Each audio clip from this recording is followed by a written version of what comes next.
Good morning, everybody, and welcome to Chapter 7 of our fantastic book, The Wild Thing. Joseph, Jim asked the bent man one day out in the yard, "How long have you been here?" "Been here?" Joseph swung his head round and peered up at Jim. "Seems like I was born here." "Don't know nowhere else, son, and I don't know all this place neither." He leaned against Jim so he could swing his head up to look at the long, high building with its rows of barred windows. "I've not been in the room where the women go, though long ago I must have been in the baby room, I suppose, with my ma. I've been in the infirmary wards, but there's all kinds of little twisty corridors and attics and places I've never been in, Jim, and I don't want to neither. It's the whole world, this place is." He spread out his hands. "Whole world." "It ain't, Joseph," Jim told him. "There's no shops here and no carriages and no trees." He closed his eyes, forcing himself to try and remember.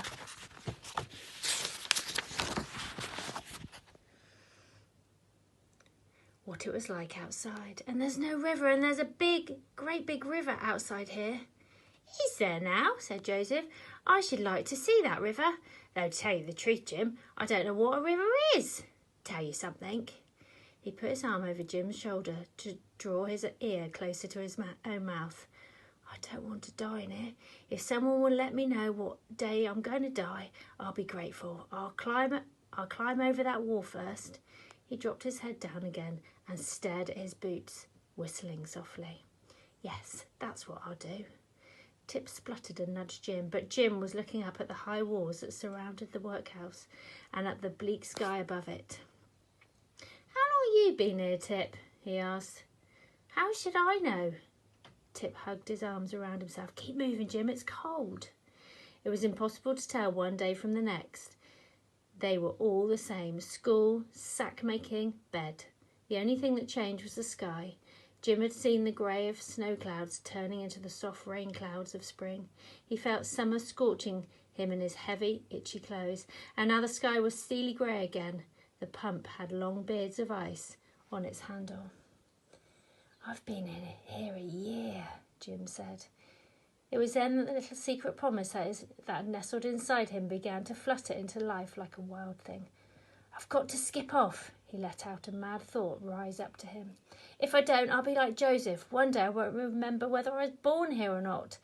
I won't know anywhere but here." During lessons that day, the schoolmaster's voice droned on in the dim schoolrooms.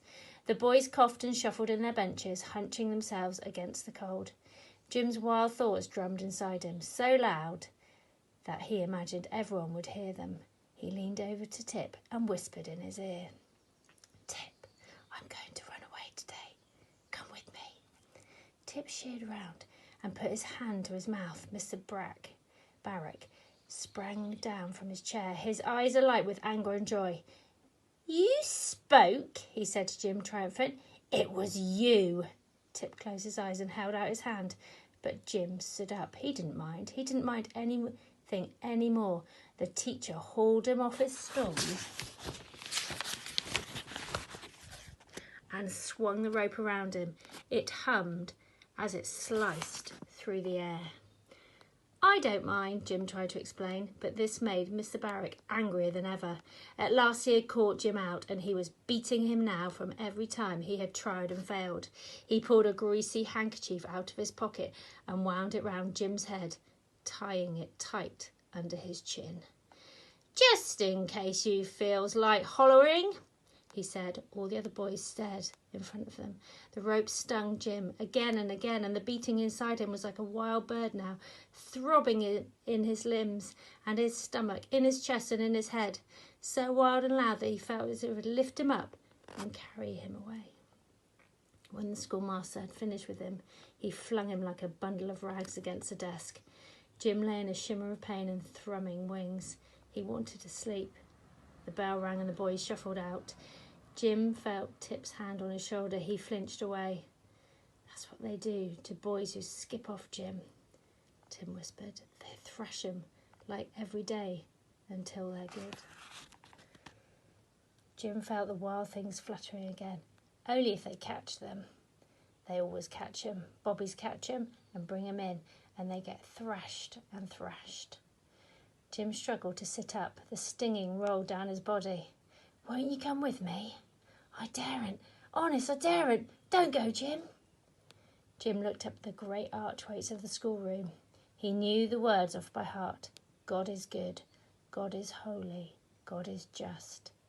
God is love. "I've got to," he said, "and I'm going tonight, Tip." Oh, I wonder what's going to happen. We'll have to see next chapter. See you soon.